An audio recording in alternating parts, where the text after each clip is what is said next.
In this video, sponsored by Lancaster Insurance, we're at Japfest, where there are Japanese cars aplenty. And yes, it doesn't matter that I haven't got my little sign, because Lancaster Insurance have been good enough to bring their display. And there's the MX5 you can win. So yeah, you can speak. I think they've got this online on their website, so you want to check that out. It's certainly been on the social media. Definitely something you need to check out, because MX5 Mark 1s are fantastic. But yeah, obviously lots and lots of Skylines going on, but Skylines aren't really what we're all about here at Hubnut, are they really? And certainly not interested in Ferraris very much either. But if we start going over here, we start finding some very interesting cars.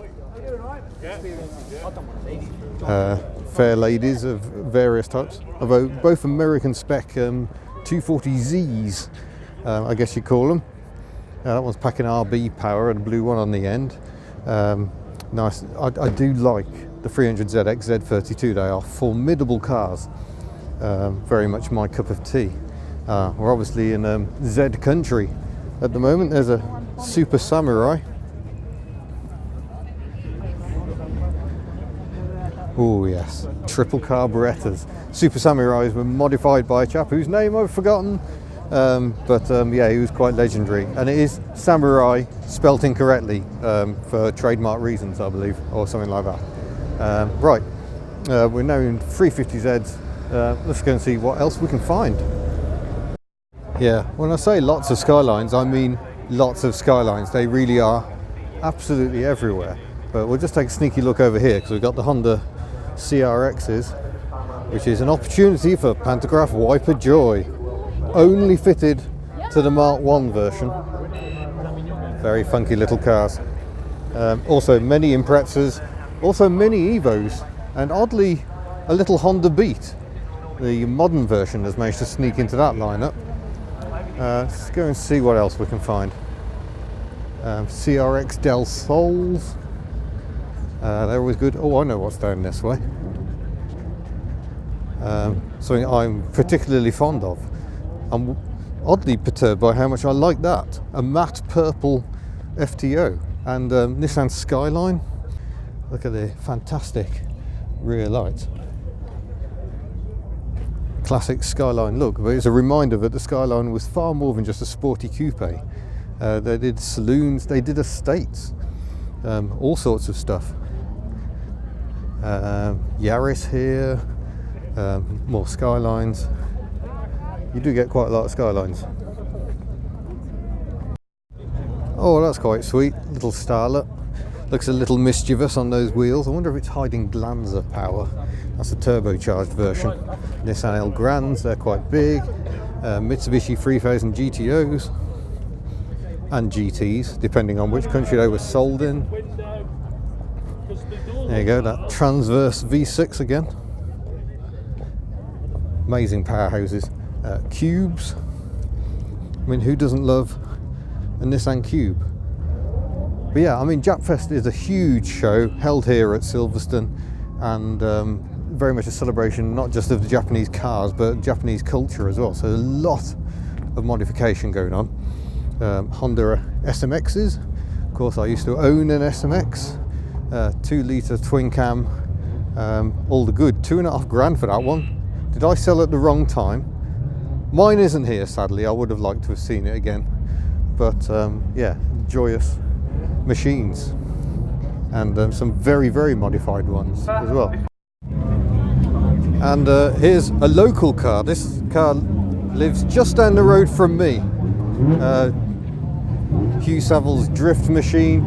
It's a turbocharged Lexus V8. It's just been out on track, burning rather a lot of rubber. I wouldn't put your hands on those tyres, they're going to be warm. But yeah, it's a serious beast, and one of the nicest looking drift cars out there. Yeah, all the drift cars are just coming back in from their runs out. And we'll see if we can catch some drift action a bit later on.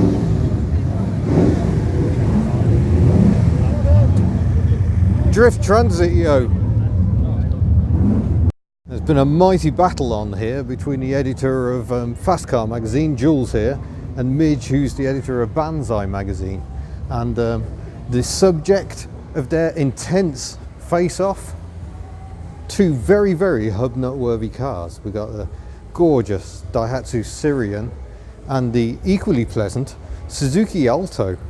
And I think they're meant to be improving these cars and making them faster. Good luck with that. But yeah, I adore that car and I want it very much. I've just learnt that poor little Sirion probably isn't going to see out the day. So I'm not sure I like that. So I'm going to go somewhere else instead. I don't think I want to be there to watch it as they try and modify it for power and weight by mostly taking it apart. Not my cup of tea, but nonetheless we should go and explore and see what else we can see around this site, because it is a big show.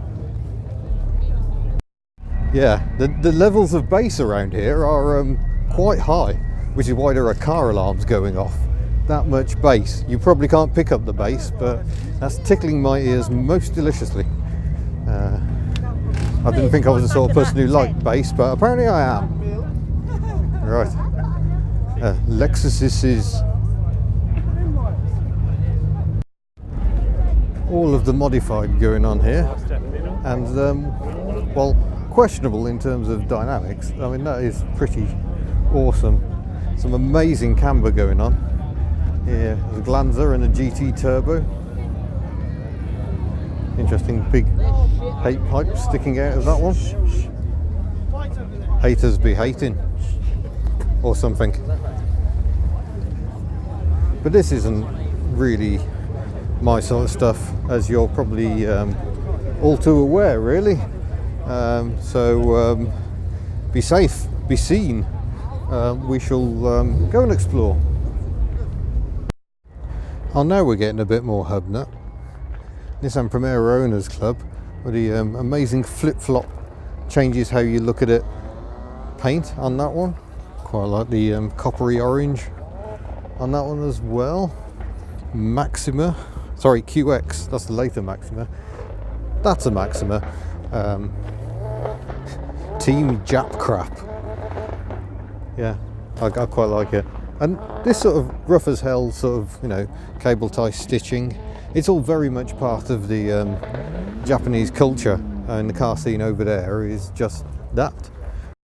A luxurious Land Cruiser, Lexus badges, blimey. Honda Preludes, I'm a big Prelude fan. I like Mark IV Supras as well, they're good fun.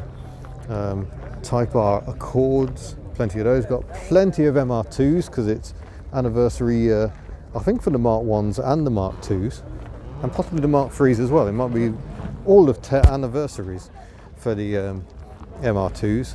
It's 30 years of the Mark 2, I think it's 35 years of the Mark 1, and 20 years of the Mark 3, that being a Mark 3, quite handily there. Little drift cars, yo. Giving it all of to drift in miniature. Oh, we better have a nose around the Celicas as well, especially as I know there is a hubnut fan amongst the Celica owners. I think it might be the owner of this convertible. I'm not going to guess which mark of Celica because I always get it horrendously wrong. It's probably the Mark 24 or something like that. One thing I do want to find is K cars. But there's some cars going around on track at the moment. We will be doing that in that Mazda over there. So let's go and have a nose. People eating their food get the best lunchtime view. It's the worst car here. It's my Mazda 323, complete with its racing decals because sporty, and gaffer tape because gaffer tape is surely sporty as well. We're going to have a mooch around the retro Japanese lineup. These cars have invaded. I've no idea where these have come from. Honda Integra and Subaru Impreza. We've got an IS200 and a Toyota Altezza. I think this is the Toyota version. So we know it as the Lexus IS200. In Japan it was also sold as a Toyota Altezza. We've got the Honda Concerto, British built, practically a Rover. We've got a nice Corolla. We've got a K11 Micra, a Toyota Aristo again, a Lexus GS300 to us, a Toyota Paseo with the most 90s graphics of ever. Wow. There's some fiery little Civics going around on track at the moment. We've got over here, we've got the Mazda 929 that is featured in one of my videos. If you haven't seen that, go and check that one out. It's a lovely old barge, spoiler alert. We've got a Mitsubishi Airtrek, quite an oddity. I think they pack sort of Evo power, but have an automatic gearbox and are a big practical estate. We've got this delightful Toyota Hiace camper van, under 30,000 miles, stunning condition, and has been providing me with tea, for which I've been very grateful. It's even got period telly, Polaroid. It's truly astonishing condition. A lovely, lovely car.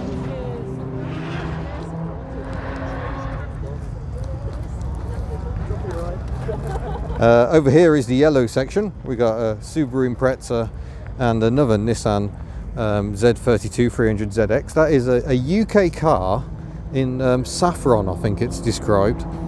It's a sort of a goldy yellow colour. It does tend to change a bit when you look at it. There's a bit of pearl metallic to it. So we're going to look at that in a moment. We've got a very low 260Z. And then we got this remarkable machine. There's a Nissan Sunny in there somewhere, an N13. Belongs to Robin Whitfield. I did a feature on this for Retro Japanese magazine, because although it isn't the standard fare, it's just so spectacularly bonkers that I decided it was worthy. Very much done in the Bosozoku style. Big tailpipes, ridiculous spoilers, wheels touching the arches, lots of cable ties holding it together. Some of the stuff is made out of wood, some of it is made out of UPVC. It is quite extraordinary. And this is my little breakout section, because we've also got this Mitsubishi Colt, sold as the Mirage in some markets. And it's got this ludicrous exhaust pipe on the back. It didn't drive here like that. Also has air ride. Very nicely done. Fantastic little car. This is Tim's little Nissan Sunny, looking a bit more like an actual Nissan Sunny, still with some silly pipes. And Sarah's little Civic Saloon. Sarah, you need some Bosozoku pipes. But she's got a good anti-theft method of being able to take the steering wheel off. I do quite like these little 90s Hondas. Very appealing styling. Very nice indeed. One of the highlights for me personally is this Nissan Caravan. It's based on the Homey van. It was sold here in the UK as the van, and this was a very recent import from Japan. Notice how it's got a little window so you can store your little waving cat somewhere. It has had quite a suspension drop, but the interior is just stunning velour. Look at that. Absolutely incredible. And yes, I am wearing a Tuk hoodie at a Japanese car show. That's just how I roll. We've got the DFTR Automotive Mazda pair here, the Familias. These will be coming up in a video. I just haven't had a chance to edit it yet. So I'm not going to say any more about those. You will see plenty more. There's a Subaru Justy done up as a Scooby-Doo mystery machine for the Screwball Rally. And over here we've got a lineup of various Celicas, second generation, first liftback, and two first saloon back or notchback or whatever you want to call them. Very stylish cars. Let's go and have a look at those.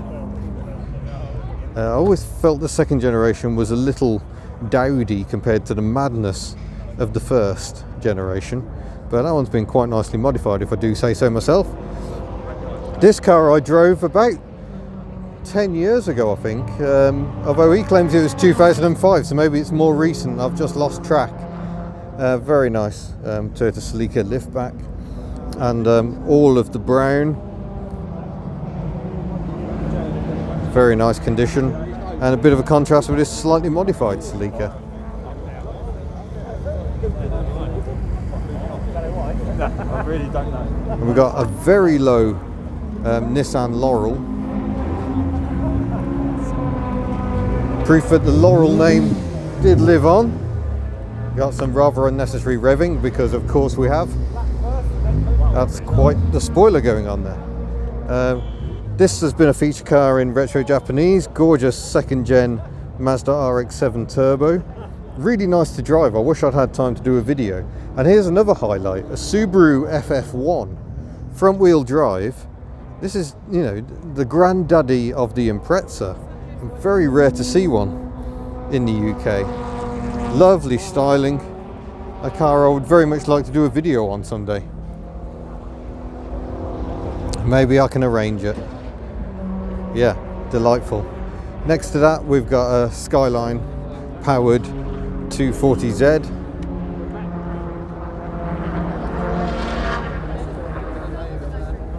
That's quite a lot of power.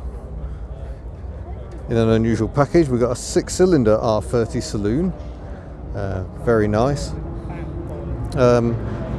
Pub nutters will recognise this. It was at the second social. Was it at the first? I can't remember now. But obviously we've got some obligatory pantograph wiper action to enjoy at the rear end. It had been a Japanese built Bluebird. 300ZX Z31. Its pop-up lights peeking away. And its ancestor, the Datsun Fairlady, here in 1600 form. Actually right-hand drive, quite rare. Actually no, quite a lot were right-hand drive because of a Japanese market. Ignore me, sometimes I talk utter rubbish. This was at the Toyota do I went to in February. So we've seen that before as well. And that also has a healthy dose of pantograph wiper action. Truly marvellous. So check out my video from Silverstone here in February for more about that. Very clean, sunny N12. Do love a dealer plate, even with the damage. They're truly lovely. Original paint, lovely condition. Look at that, acres of grey plastic. 49,000 miles on the clock. A very nice car. So yeah, I'm quite proud of the retro Japanese display this year. I think we've got a lovely mix of vehicles again. And yeah, variety is very much what it's all about for me. So several MX5 clubs have come together for the MX5 takeover. This is on top of the MX5 Owners Club display. Yeah, and it has to be said there are quite a lot of them of various ages, Mark 1, 2 and 3. Might even be some Mark 4s about. Varying degrees of silliness. Oh, that's a proper roll bar, not one of those posy ones that just sort of bolts on. And yeah, a veritable sea of Evos with an NSX sitting over there. But oh, there it is. I knew I spotted it earlier. Let's go and have a look at this Galant, because it's a four-wheel steering one, VR4 RS. We did get a variation of this car here in the UK. But I don't think it has had turbos. Yeah, 2-litre injection, double overhead cam, 16 valve, intercooler turbo, 4-wheel steering and 4-wheel drive as well. I think the only car sold in the UK that actually combined both of those. I could well be wrong, I usually am. But yeah, a fairly formidable car and quite popular on the rally scene as well. I think Penty Auricula used to drive a Galant. I particularly like this cutaway on the back. I really like that. But you never see them anymore. They've almost completely vanished. One of those cars that's just gone completely, which is a bit of a shame. He said he was going to win. He's not looking strong at the moment. 15 miles speed.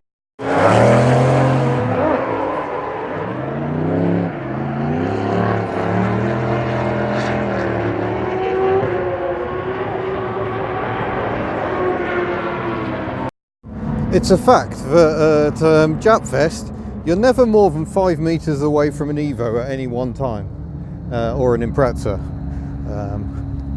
or an Evo, or Skyline, and Honda Civic, and yeah, all these good things.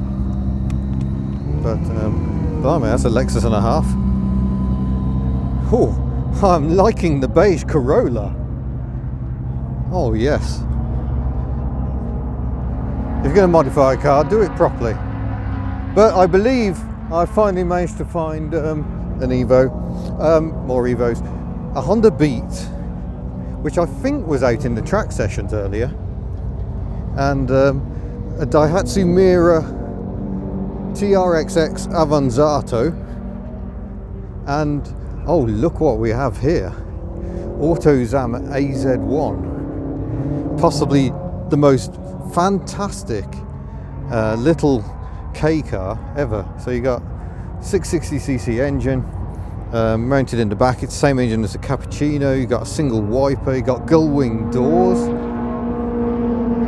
You got the dinkiest little interior. Look, there isn't even room to have the heating and ventilation controls go across the car. They have to go up and down. And yeah, there is the power plant, turbocharged 660 triple. Fantastic. And that was like a Suzuki Lapin. Yes, it is a Lapin. Just fantastically little retro styled thing. There's a hint of Renault 4 there maybe. I think you can get a styling kit to make them look really like a Renault 4. Not actually a K car, slightly too big, 1.3 litre I think. That is pure guesswork. And over here we've got a Daihatsu Copen, which I know has come all the way from Cardiff. And is it clean? I saw pictures on Twitter of it being cleaned. It seems fairly clean to me. And that must be Mark's TRXX Avanzato, his little Mira. That has been featured in Retro Japanese magazine. And indeed, he's got the feature helpfully laid out in the back of the magazine. I wish I'd had time to drive all those cars. I didn't that day. I was extremely disappointed, but there we go. Fantastic little K cars. If we go and have a nose around the Honda Beat a bit more, the Beat also has a 660 triple mounted amidships. The main difference is Honda was so against turbocharging that they refused to, so they managed to extract something like 60 brake horsepower out of a normally aspirated 660cc 3-cylinder engine. And some say it's the inspiration for the MGF. Yes, that could definitely be argued, but yeah, fantastic. Look at that, the rev counter red lines at 8,500 revs. There are lots of Civics. Right, ooh, little Mazda 323 over there, might have to go and have a look at. There we go. Love the little aftermarket grille. There's big chunky tyres going on. A 323 Executive, top of the range. Maybe I should have fitted a chunky toe point to mine, but never mind. I quite like that MX5 as well, isn't that a nice colour? And we got a Nissan Silvia here. I know that was out on track earlier. Yeah, very stripped out. Did you know you can get these with headlamp wipers? The only car I've ever seen that combines pop-up headlamps with headlamp wipers. I might be able to report back when I go to Japan Classic Sunday, or maybe it was in my report from last year, because I definitely saw a Dutch car so equipped while I was there. But yeah, it's starting to empty out. We've even got Duke Owners Clubs, blimey. I suppose it takes all sorts. Nice Honda Civic 4th gen there. That makes some interesting noises. Must be supercharged. And we just take a little break out. We'll go and have a look at this Peugeot J9 van. It might be a J9 or a J7. I think I've seen it here before. I probably even reported on it last year. Yes, it is on fire. It's making pizzas.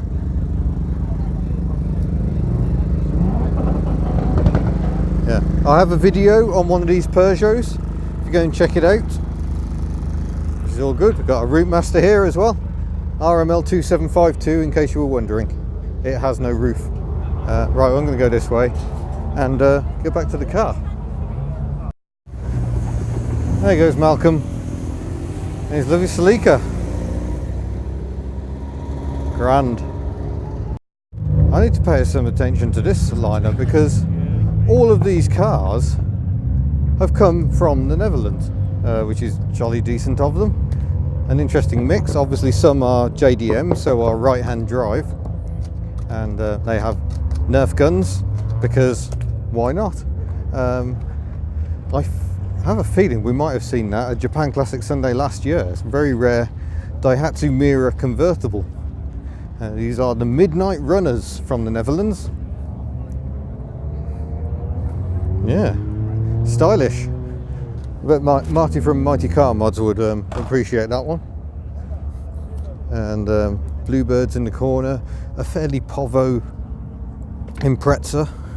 That's quite pleasant. RX-7s, Sylvia.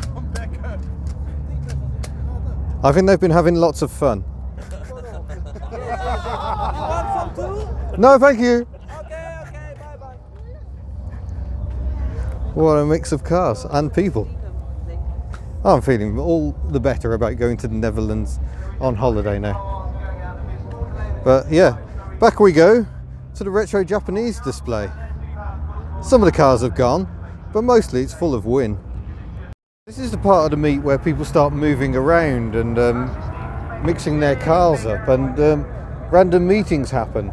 So now we've got the difference between an R30 Skyline and an R31, which replaced it. You will not see many of these cars in the UK. Neither of these were sold here. And here comes the Nissan Caravan to join in. But yeah, I think everyone's getting most excited about the rear lights. And why wouldn't you?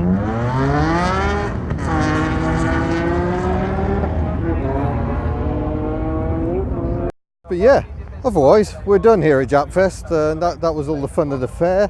It concluded a bit about preparing the car for its test here, and yeah, a bit of enjoyment from the show itself. So I shall say thank you for watching. Don't forget to subscribe before you go, and don't forget to buy the last issue of Retro Japanese magazine, and I shall see you in a future video. Farewell.